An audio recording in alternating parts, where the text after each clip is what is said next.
മടി പിടിച്ചിട്ടുള്ളൊരു ദിവസമായിരുന്നു കേട്ടോ ഇന്ന്. സത്യം പറഞ്ഞു കഴിഞ്ഞിട്ടുള്ളിൽ എന്താ ചെയ്യേണ്ടത് പോലും എനിക്ക് അറിയുന്നുണ്ടായിരുന്നില്ല. ഉറക്കത്തിന് ഉറക്കവും കിട്ടിയിട്ടുണ്ടായിരുന്നു. പക്ഷെ രാവിലെ എണീറ്റപ്പോൾ തന്നെ ഒരു സുഖം കിട്ടിയിട്ടുണ്ടായിരുന്നില്ല കേട്ടോ. അങ്ങനെ എന്തൊക്കെയൊക്കെയോ ചെയ്തിട്ടുള്ളൊരു ദിവസമായിരുന്നു ഇന്നുണ്ടായിരുന്നത്. അടുക്കളത്തെ പണികൾ എങ്ങനെ തീർന്നെന്ന് എനിക്ക് ഒരു അറിവില്ല കേട്ടോ. നിങ്ങളായിട്ട് ഇങ്ങനെ ഓരോന്ന് സംസാരിച്ചിട്ടാണ് എൻ്റെ സമയം പോയിട്ടുണ്ടായിരുന്നത്.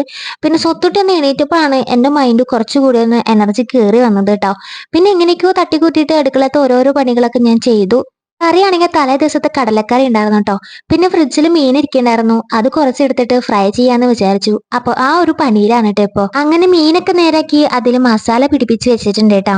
ചോറാണെങ്കിൽ ആയിക്കൊണ്ടിരിക്കുന്നുണ്ട്. അതിനുശേഷം ഞാൻ പോയിട്ടൊന്ന് മുറ്റം അടിച്ചു തൂക്കി. സ്വത്തിട്ടാണെങ്കിൽ നല്ല ഇറക്കാണ് കേട്ടോ, എണീറ്റിട്ടില്ല. മീൻ അങ്ങനെ ഇതാ ഫ്രൈ ചെയ്തുകൊണ്ടിരിക്കുന്നുണ്ട്. ഇന്ന് സ്വത്തട്ടിക്ക് അങ്കവാടിയിലോട്ട് പൊട്ടറ്റോ ഫ്രൈ ആയിട്ട് ഉണ്ടാക്കുന്നത്. അപ്പൊ നമ്മുടെ ഈ ഒരു വീഡിയോയുടെ ലോങ് വീഡിയോ ഞാൻ ഇതിൽ മെൻഷൻ ചെയ്യാട്ടോ. നിങ്ങൾ എല്ലാവരും